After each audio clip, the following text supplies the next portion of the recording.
진보 5, 보수 셋, 그리고 남은 1명. 이 숫자가 의미하는 게 무엇일까요? 헌법재판소의 결정은 9명 중 6명이 찬성해야 가능합니다. 자, 그런데 이재명 정권의 첫 헌법재판관 인사가 끝나면 진보 진영이 사실상 과반을 차지하게 됩니다. 자, 오늘 영상에서는 이재명 정권의 헌재 장악 시도, 그 의도와 시나리오를 낱낱이 파헤쳐 보겠습니다. 그리고 대한민국 헌법재판소에 어떤 일이 벌어질 수 있는지도 전망해 보겠습니다.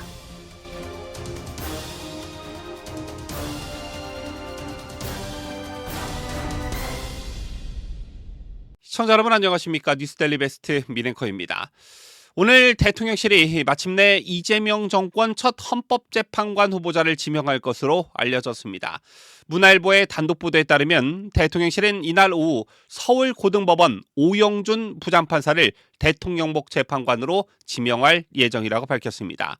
제초 최종 후보군은 3명이었지요. 이승엽 변호사, 위광하 판사, 오영준 부장판사. 자, 그런데 이승엽 변호사는 누구였습니까? 이재명의 공직선거법 위반 사건, 위증교사 사건, 그리고 친형 정신병원 강제 입원 사건까지 변호를 맡았던 핵심 인물이었습니다. 당연히 국민의힘은 즉각 반발했고, 이해충돌이라는 정치적 논란이 확산되자 본인이 자진 고사했습니다.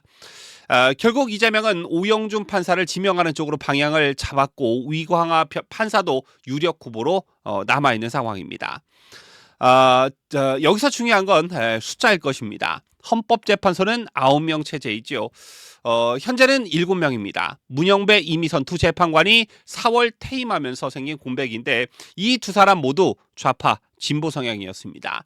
자, 그리고 지금의 구성은 다음과 같습니다. 진보, 정계선, 마은혁, 중도, 김영두, 정정미, 김복형, 보수, 정영식, 조한창.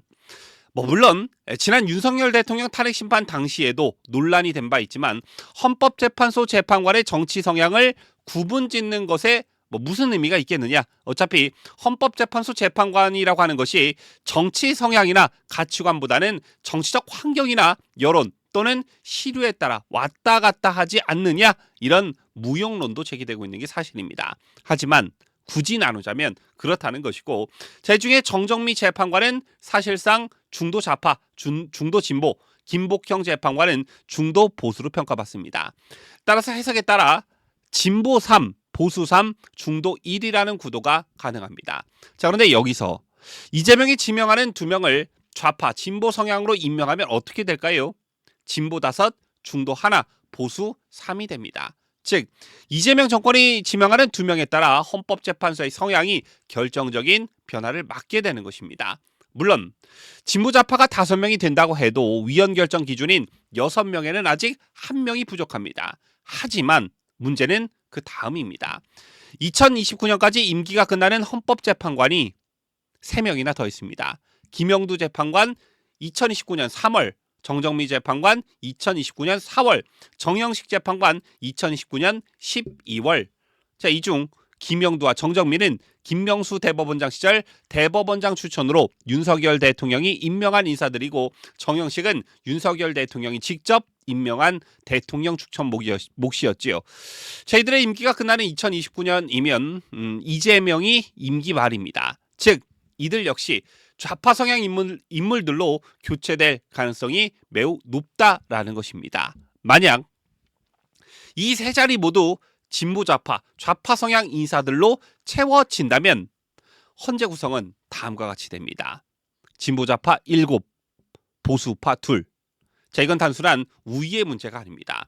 위원 정족수인 6명을 넘는 그런 수치이죠. 이쯤 되면 헌법재판소의 결정은 사실상 이념적으로 편향될 수밖에 없습니다. 자, 그렇다면 이재명 정권이 왜 헌법재판소를 장악하려 하는 것일까요? 첫째, 자신의 사법 리스크 방어입니다. 이재명은 현재 공직선거법 위반 사건이 대법원에서 계류 중이며, 대북 송금 사건 등 추가적인 법적 리스크도 안고 있습니다. 헌법재판소는 단순히 법률의 위헌 여부만 판단하는 곳이 아닙니다. 대통령 탄핵소추 사건, 국회와 행정부 간의 권한쟁의, 고위공직자 파면 여부, 정당 해산 심판 등 정치적 파장이 매우 큰 사안에 대해서 사실상 최종 신급의 역할을 수행합니다. 다시 말해 법률을 해석하는 것을 넘어 헌정 질서의 방향성과 경계를 설정하는 헌법재판소의 결정은 곧 정치의 흐름을 결정짓는 기준점이 되기도 합니다. 그러므로 어떤 이념과 가치관을 가진 재판관이 자리를 차지하고 있느냐에 따라 헌법 해석의 결과가 정반대가 될 수도 있는 것입니다. 둘째, 입법 무력화 및 검찰 견제입니다. 현재 민주당은 검찰 수사권을 무력화시키기 위해 중수청, 공소청, 국가수사위 같은 기관들을 만들려 하고 있습니다. 그러나 이런 입법이 위헌 소지가 있다는 지적이 많지요. 이럴 때 좌파 성향이 다수인 헌법재판소가 존재한다면 어떤 결과가 나올까요? 단순히 위헌 판결 가능성이 낮아지는 수준이 아니라 입법부에서 강행한 법안들이 아무런 위헌 요소를 내포하고 있어도 사법적으로 제동을 걸 수 있는 마지막 장치가 사실상 무력화되는 셈입니다. 저는 민주당과 이재명 정권 입장에서 사전 차단막을 제거하는 효과를 가져오며 향후 검찰 견제 법안이나 정치구조 개편 시도 혹은 특정 고위공직자에 대한 권한쟁의 사건 등에서 결정적 역할을 하는 헌법재판소가 무력화된다면 실질적으로는 입법 독주에 그야말로 날개를 달아주는 결과가 됩니다. 다시 말해 이들은 스스로의 입법을 막지 못하도록 헌법재판소의 문을 단단히 걸어 잠그려 하는 것입니다. 그리고 셋째, 사법부의 길들이기와 정치의 사법화입니다. 이재명 정권은 이미 사법부 전체에 대한 압박을 강화하고 있습니다. 헌법재판소 장악은 그 사슬의 완결입니다. 입법부, 행정부를 장악한 뒤에 사법부마저 자신들의 울타리 안에 가두겠다는 시도인 것이지요. 즉, 삼권 분립의 붕괴를 말합니다. 그렇다면 국민의힘은 이를 저지할 수 있을까요? 사실상 어려운 구조입니다. 헌법재판관 임명은 대통령이 지명하고 국회 청문회를 거쳐 임명하는 구조이지만 인사청문회는 의견 청취 절차일 뿐 거부권은 없습니다. 민주당이 다수당인 지금 국회 청문회는 정치 공세로 끝날 가능성이 높습니다. 결국 관건은 국민 여론이겠지요. 이재명 정권이 사법기관까지 장악하려는 시도에 대해 국민적 반발이 거세질 경우에 정치적 부담을 느낀 대통령이나 여당이 지명을 철회하거나 다른 방향으로 선회할 가능성이 있는 것입니다. 실제로 이번 이승엽 변호사의 고사도 여론의 반발과 보수 진영의 문제 제기가 있었기 때문에 가능했던 일입니다. 헌법재판소는 단순한 재판소가 아닙니다. 대한민국 헌법의 최종 수문장입니다. 그런데 이 헌재가 이념적으로 기울어진다면, 정치적 의도가 헌법을 덮게 된다면 그 피해는 고스란히 국민들에게 돌아갑니다. 보수파 진영은 지금 이 순간부터 헌법재판소를 지켜봐야 합니다. 이 문제는 단지 대통령의 인사권 차원을 넘어서 대한민국의 헌정 질서를 지키는 최후의 보루를 지키는 문제입니다. 앞으로 4년 이재명 정권은 추가로 3명의 재판관을 교체할 수가 있습니다. 2029년이면 늦습니다. 지금 막아야 합니다. 지금까지 저는 자유대한민국을 소화하는 뉴스데일리 베스트 민앵커였습니다.